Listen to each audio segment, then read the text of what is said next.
of how we did this with 6 performers. Originally, the idea was to do it with 5.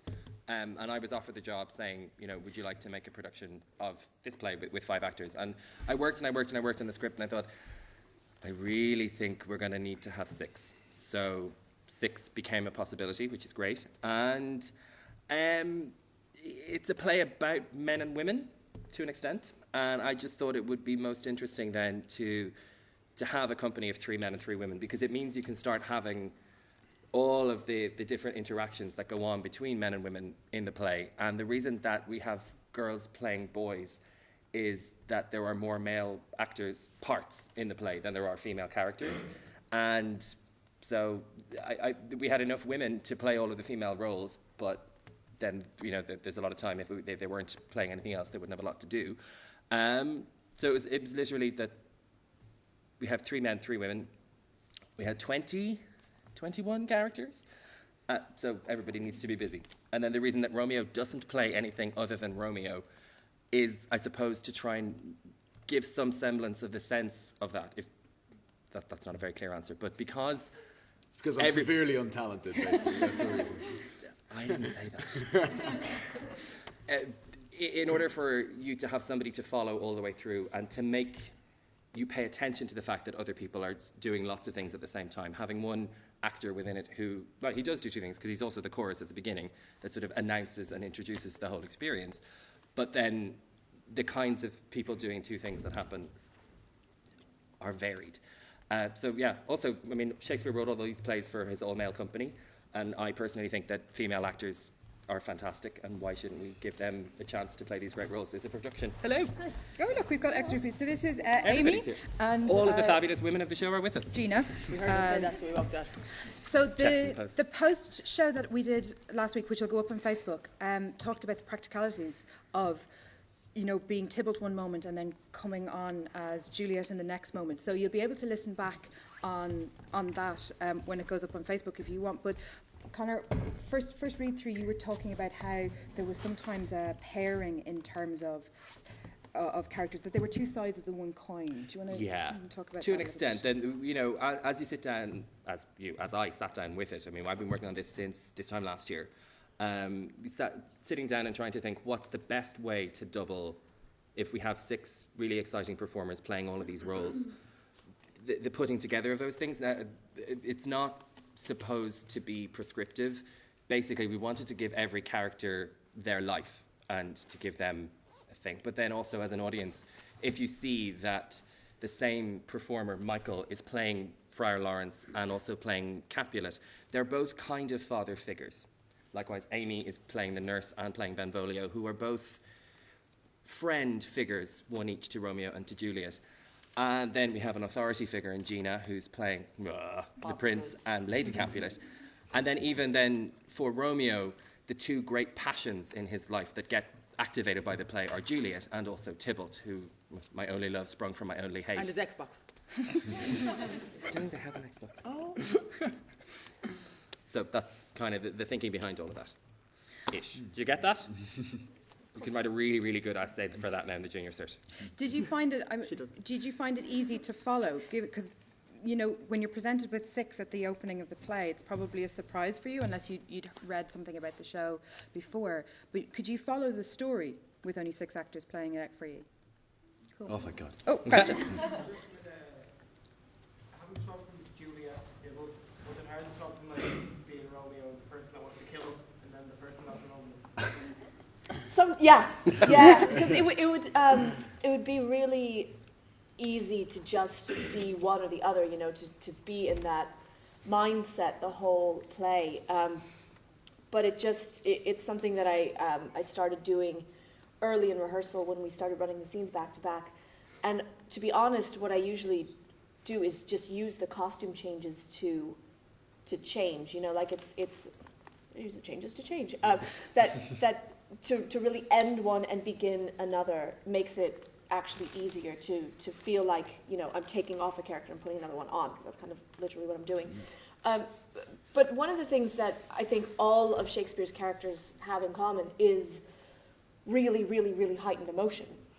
And so when I'm in the performance energy, it's almost just a matter of deciding how that's focused. So there's just a lot of passion, and it can be angry passion or it can be loving passion, if that makes sense. One of the things we thought we might talk about today are kind of major challenges that the characters face, and then how they respond to those.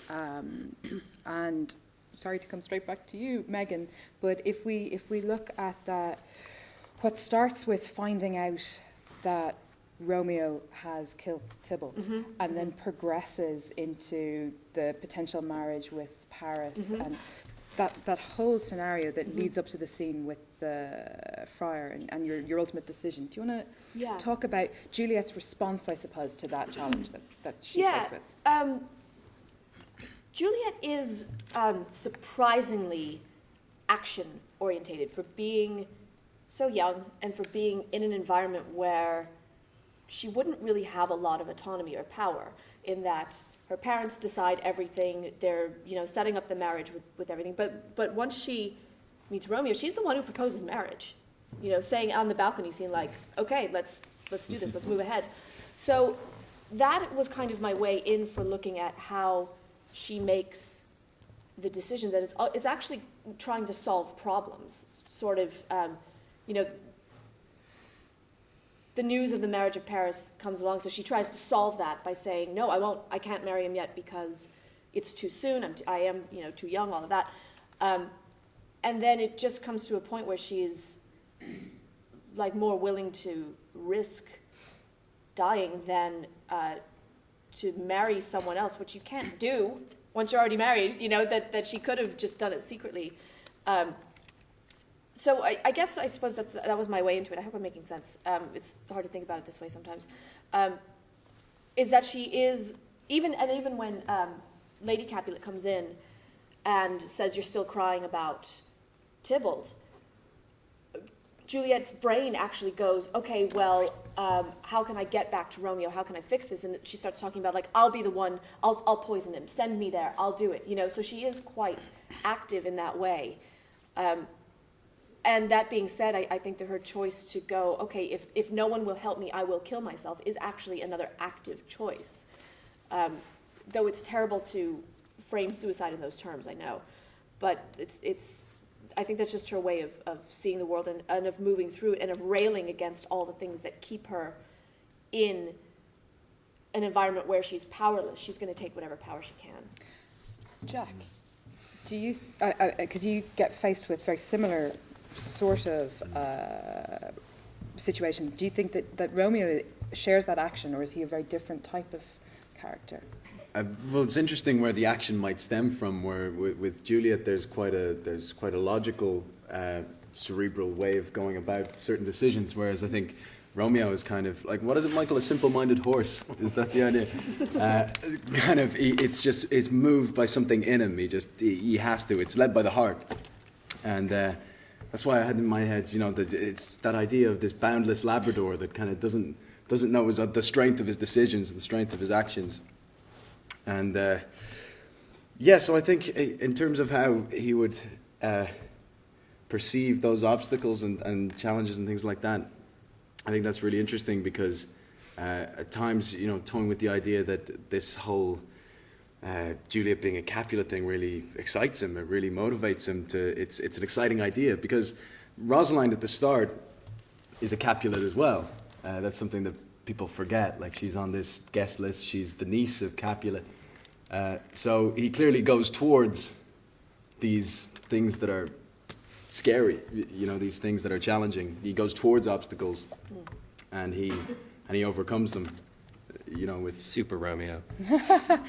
There are two characters who, certainly when I read the play, I found that they make kind of challenging decisions in the face of what's happening to them. That's the nurse and Friar Lawrence, both in terms of suggesting to Juliet that she should go ahead with the marriage of Paris, and what has to happen for her to be able to take that step. And then for the friar to get embroiled, not necessarily in the marriage, but then in this convoluted taking of drugs and hiding people in tombs. And so do you guys want to talk about how your characters potentially get to the point where that's what you agree to? Or suggest. Suggest. I think for the nurse, I think the nurse is quite a pure character. Like, I think what you see is what you get with the nurse, you know. She is what she is, and she's great fun to play. So I think she does see Juliet as a daughter, and she's reared her, and is very, very protective of her, and really wants to make her happy. Even in that scene where Tybalt is dead, and the nurse comes in going, I saw him, I saw the body, and would you speak well of him that killed your cousin? And then Juliet has a big chunk, and then the nurse goes, oh, no, I get him to make you happy. So, like, she just wants to make her happy. And in that scene then, in the bedroom, when her dad chastises her and said, you're out of my house, I'll never look at you, I'll never speak to you, you'd be dead to me if you don't marry Paris. I think that makes the nurse, I feel, just really wants to do what's best for Juliet, and in the long run, this is what's best for her. You can't be exiled from your family. It's just gone mental, so we're going to have to do this. I think the nurse doesn't believe that, but says it anyway because it's the best thing. When we were rehearsing it, I hated doing it because I never wanted to be the one that went, oh, you should marry Paris, blah, blah, blah, blah, blah, because it seems so cold. But I mean, on further investigation, when you're playing the character, you have to figure out, well, why does she do that? She flips around. And I think she does it purely to try and save Juliet, I think. Michael, do you want to talk about how you get to the point of suggesting these terrible things for Juliet? Well, I think that it's just the only way out that Friar Lawrence can see, because in the way that she can't go and tell her father, look, I actually love Montague, so she can't do that. Because the marriage is already arranged. The friars already married them, so you can't go and then say, oh well, I'm already married to things. So the only option that the friar has, because I think he dearly loves Romeo and treats him as a kind of a surrogate son, is to suggest this to Juliet, and he believes in their relationship. He believes in the true love of it eventually, the only way out is this extraordinary plot where he goes, right, you go and I'll give you this drug and you will go to sleep like death for 2 and 40 hours and then awake as from a pleasant sleep. And he sees that, well, that's the solution, that's what we're going to do, and we'll go to Mantua, and then I will prepare the groundwork when you're in Manchester or in Mantua, and I will go and I will say to the prince this and this, and you can come back with 100,000 times more joy.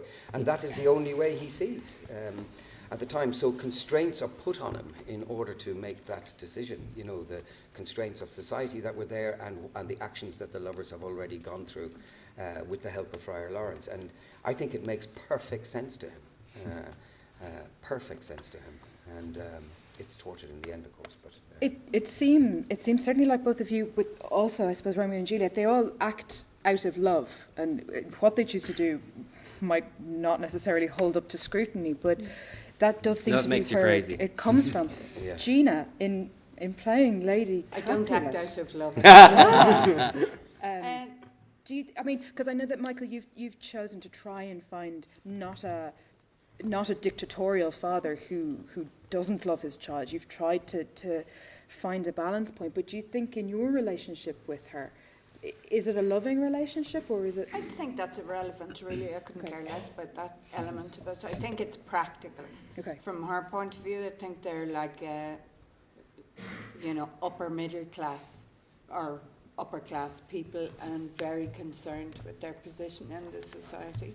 And I think she likes her, but like we're imposing our sensibility now on that years ago, and that's kind of, it's just not the same. Is it therefore, like, that's really interesting that you talk about her practicality, because obviously the prince in your other role is that practicality of, I need to keep my city on an even keel. Yeah, and I think people have to forfeit their emotional attachments or, commitments to things sometimes, because, there's business to be done. This is how we survive. These mores have to be followed, and that. And I do think when she dies, that the mother is really genuinely grieving.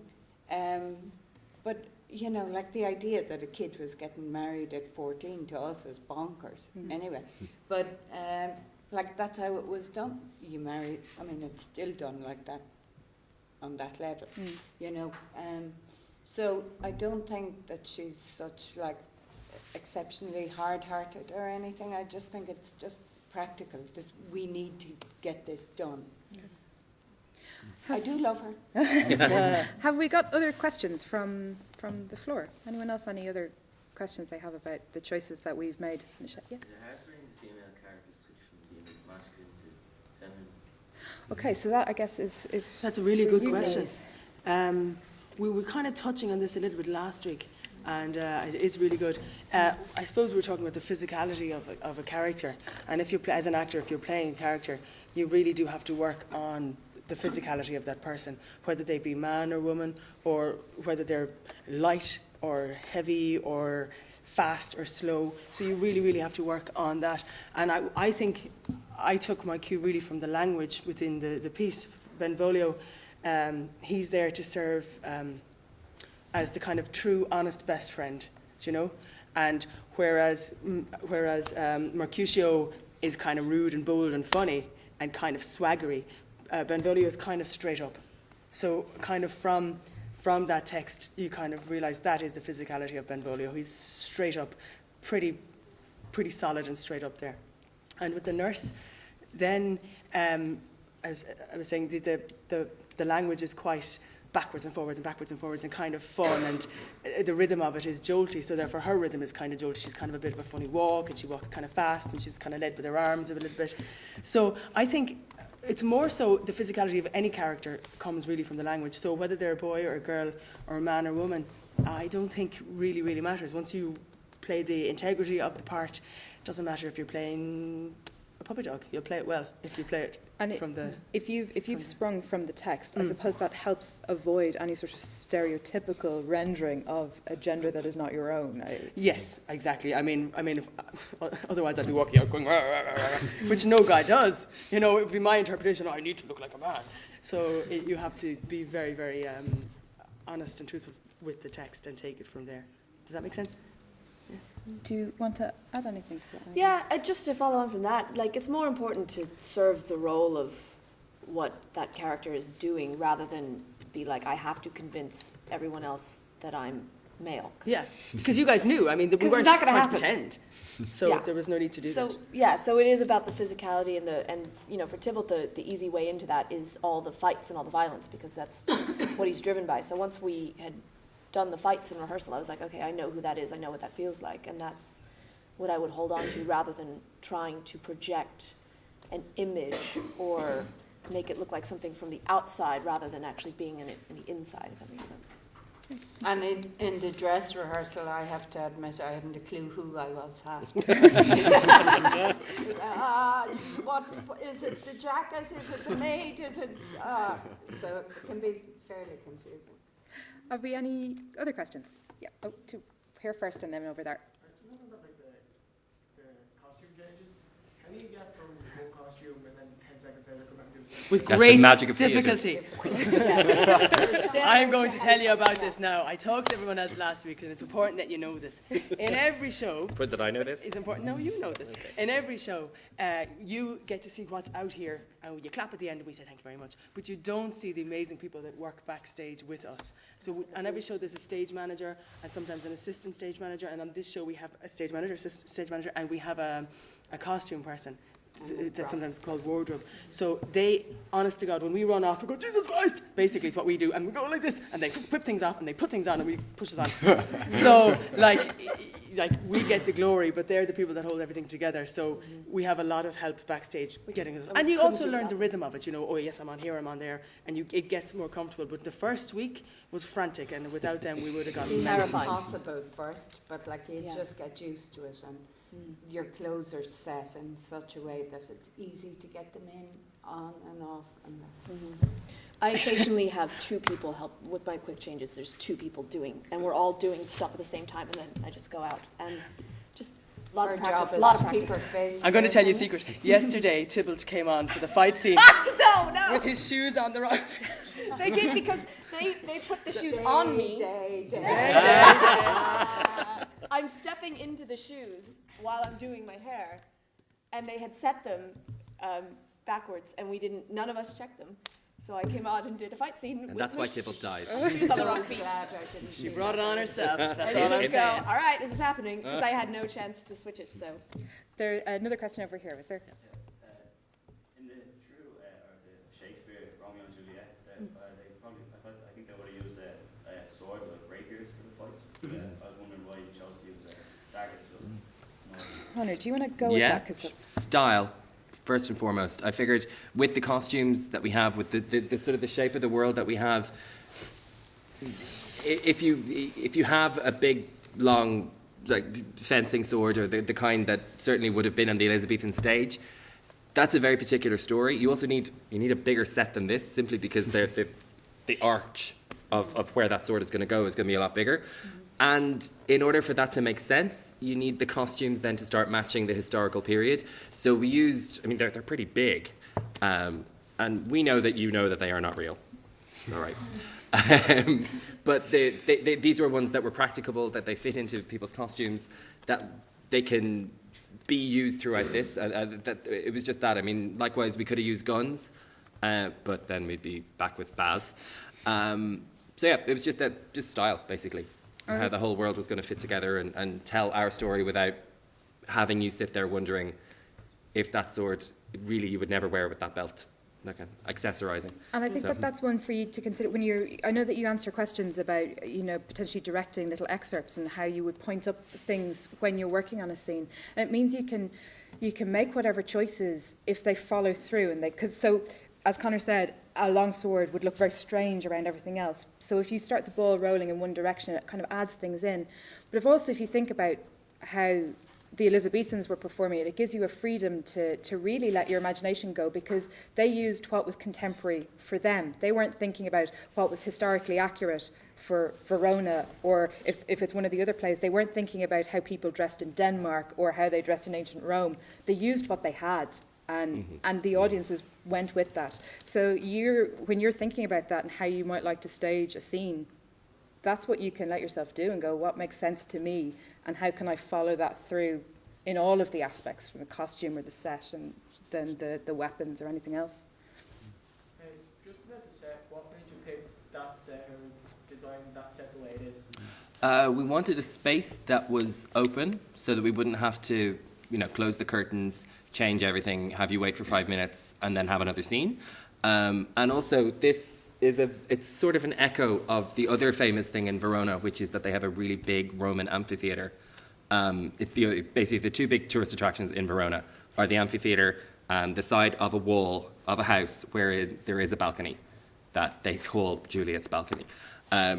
This story came from a novel that was, around Shakespeare's time, maybe 100 years before. Apparently, the original, actual, true story of Romeo and Juliet happened in 1303, 1313? Something mad like it's like 700 years old this year, so this is why. But so it's an open space. Also, because of the way we've done it, it can be interior and exterior at the same time, or very quickly alternate between the two. And then the other major thing is that you need a bed and a tomb. So we have these blocks here, which became one thing at the beginning, and then we built them into the bed and kept the bed on stage for the rest of the play, and then with the lighting and just the staging of it, moved very, I hope, smoothly into the tomb. But just for practicality, so that the show is 2.5 rather than 3 hours long. So I know with timings in mind, you guys have to get your bus and head back. So unfortunately, we have to leave it there. But thank you so much for staying back and talking to us. Thanks, Great and questions. thank you to all of you guys for joining me this afternoon. Thank you. Thanks, guys.